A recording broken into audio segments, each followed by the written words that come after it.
Extreme fire threats prompt U.S. suspension of planned burns.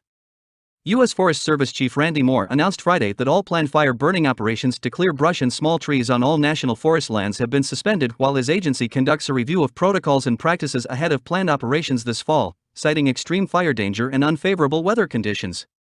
His decision came as federal forecasters warned that the southwestern United States was experiencing explosive fire behavior due to growing drought conditions, hot and dry weather, severe wind, and unstable atmospheric conditions. Prescribed burns or fires are fires that are intentionally set. The safety of the communities concerned is our first goal when fighting controlled flames and wildfires. Our staff who work on prescribed fires are part of these communities all around the country. Moore made the announcement in a statement.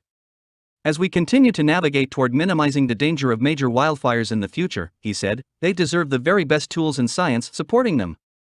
The U.S. Forest Service has come under fire for a managed fire in New Mexico that breached containment lines in April and combined with another fire to become the country's largest inferno. Moore claims that controlled fires are a helpful strategy for minimizing the likelihood of extreme fires by removing dead and downed trees and other vegetation that serves as fuel in overgrown forests in 99.84% of situations. Governor Michelle Lujan Grisham of New Mexico, who applauded the temporary halt to intentionally set flames, said it's evident that well-managed prescribed burns may help reduce wildfire risks. However, she noted in a statement that it is vital that government agencies update and modernize existing policies in response to a changing climate, as what were formerly considered extreme situations are now considerably more typical. The current scenario in New Mexico underscores, beyond a shadow of a doubt, the terrible repercussions of failing to do so, she said. This spring, wildfires have erupted in a number of western states, where climate change and a prolonged drought are increasing the frequency and intensity of forest and grassland fires.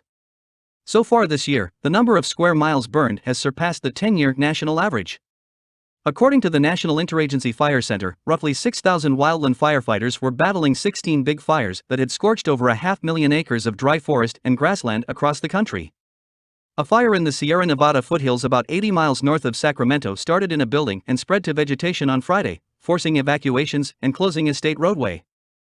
Firefighters in Texas made headway against a wildfire that damaged at least 27 structures near Abilene. The evacuation was removed. More than 474 square miles of northern New Mexico's forested Rocky Mountain foothills have been scorched by the country's largest fire. As further assessments are completed, state officials expect the number of homes and other structures that have burnt to exceed 1,000. Although strong winds prohibited some planes from flying and dropping fire retardant and water on Friday, ground teams were able to put out fires and rebuild fire lines threatened by gusts of more than 40 miles per hour. One of the fire operations chiefs, Jason Coyle, remarked, "Crews did a really outstanding job today." Forecasters said that beginning Saturday, colder, moister conditions will bring reprieve from the persistent winds and low humidity that have fanned the spring wildfires.